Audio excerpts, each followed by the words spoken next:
Training.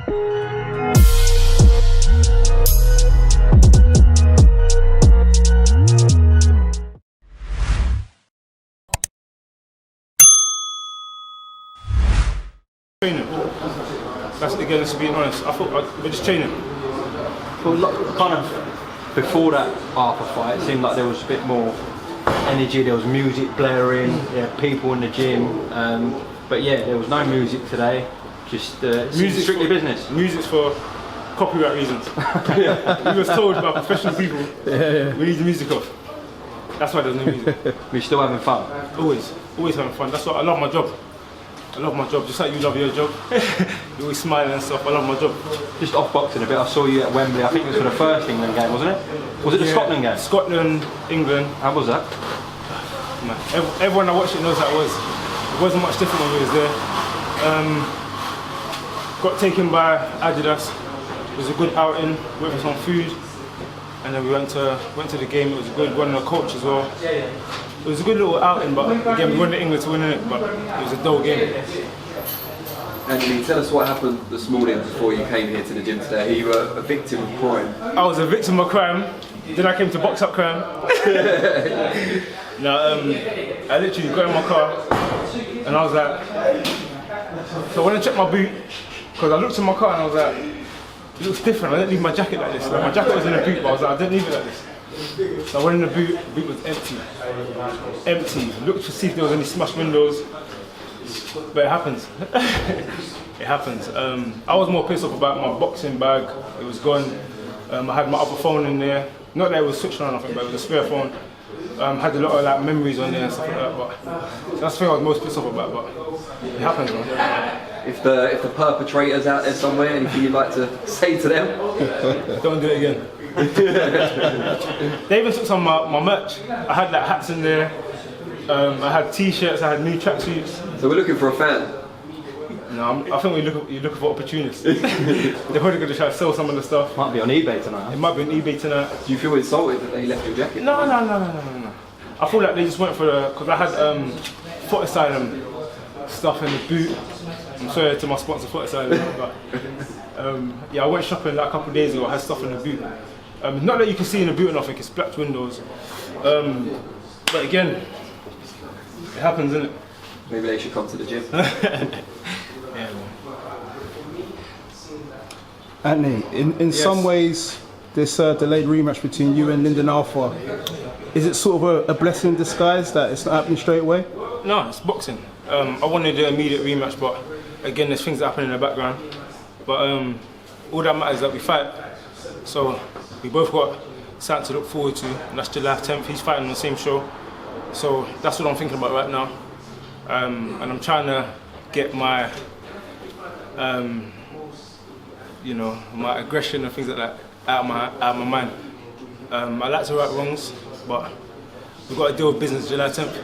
Yeah. I see you posted some sparring pictures of you in the headgear.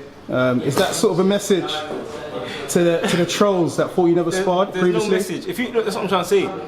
There's pictures on my Instagram of me sparring like before. So it's silly. It don't make no sense. This is something that's followed me from a comment Tunde made, and what he said is we don't do no sparring. I don't even know what he said. He's probably winding up fans or whatever. But people always come on my page saying you need to start sparring. I saw some people that were there in Shoreditch. They were like, "Have you started sparring now?" I was like, I saw the comments. The comments are crazy. I really got to the level I got to with no sparring. Yeah, good one. But no, that was literally just, we had a photographer down. And usually we don't have like no one recording sparring or nothing, but he just took some pictures, so he got some good shots, so I posted them. We saw James Cook today in the corner while you were doing your pad work and bag work and stuff. Can you give us a bit of an insight into some of the little things he was saying to you? Obviously very hush-hush, but give us No, it's not even hush-hush. Again, he's been present in a lot of our training sessions, so he's just literally watching the third eye, and he's seeing from the outside some, because obviously when you got a team, you get used to your training, you get used to doing the same things, you get used to picking up on little mistakes, but everyone sees different things. And James Cook, you know, he's an MBE, very respected man in boxing, and he got to a very good level himself in boxing, so he's going to have another eye. So he sees certain things that I can work on, certain shots that he thinks I could throw after I do little things. But he's happy. He's happy with the fighter that I am, and he just gives opinions where he thinks I can work on little things, which is good.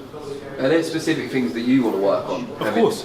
Everyone not sorry to cut you, but everyone that knows me, I've always been a person. I'm built on progression. I take progression very seriously. Boxing is a sport that you never stop learning. So when there's constructive criticism coming from a good place, I'm always ears open. And the ambition generally is to win a world title still. How long do you think that's going to take you to get into position to fight for one? I'm not in control of time. I'm not in control of time. So my job, what I am in control of, is working hard, making use of my time, and performing when I get the chance to. And the other day at the press conference where you and Lyndon was both there, I think it's fair to say he was quite reluctant to speak about the potential rematch between you two. Why is that, you think? I don't know. I'm not in his head.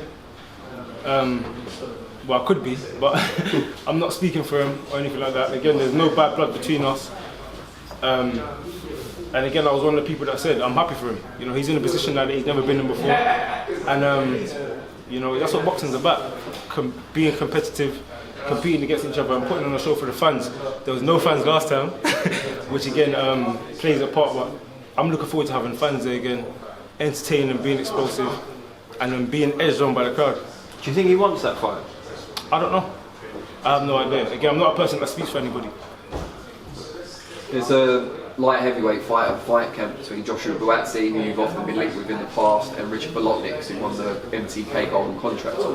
What do you make of that fight, and who do you see coming in? I have absolutely no idea what's going on with that fight. I pay attention to myself, really.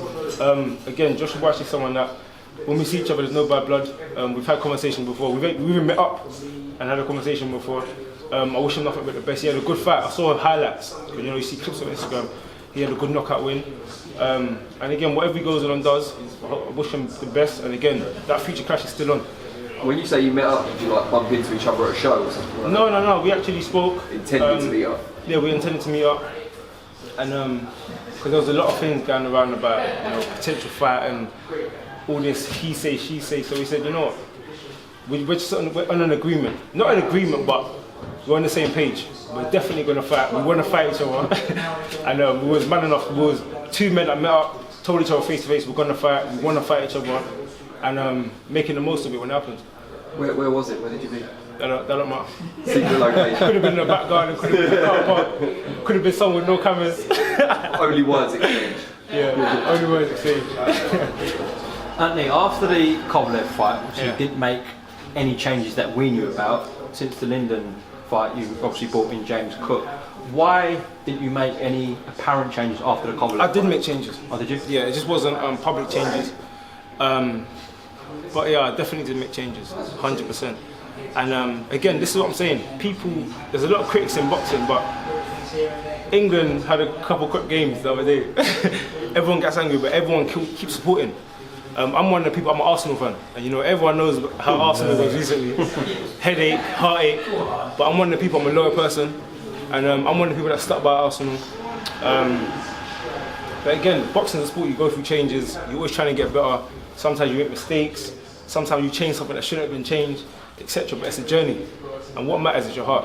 Did you consider bringing someone else in after the Kovalev fight or not? To be honest, no. Again, after the Kovalev fight, I had a bad year. So there was a lot. My mind wasn't even on boxing. That's just me being 100% honest. It was on boxing in terms of what I want for my life and trying to elevate, but in terms of you know, thinking about my next moves and doing things or whatever, it just wasn't on my mind. You mentioned bringing someone new into the team. You're a football fan. Yes. Is there anyone you feel Gareth Southgate should bring into the England team for tomorrow's game? I'm not a football manager, but I think money needs to be spent in the right way. I think we need new defenders. Also about Arsenal. Yeah, 100%. Always about Arsenal. Arsenal first. But I think we need new strikers. We need new defenders. We need an all-round new team, new system. Same thing for England. Everyone needs to just, you know, pull their finger out. But again, I'm not a football manager. So they got their own stresses. They have reasons for doing things. They got a team behind them as well.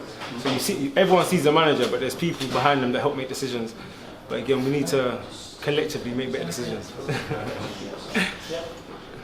Are you feeling strong? Are you punching harder? Are you punching quicker? You have to ask my sparring partners that. You have to ask my ex-opponent. And but no, I do feel good. I feel very good. Just trying to stay focused. Again, without people breaking into my car and annoying me, but it happens, man. Well, he might be copping one of them left hooks, eh? Yeah. But if I call the person, I ain't gonna say nothing. But where was you parked? I was parked on my drive outside my house. So this person was brave, and I had like boxing gloves in the car. I had boxing gloves. I had something with my name on it, which they picked up and threw. You could tell they threw it in the back. But yeah, man, I called the police. I'm not a snitch.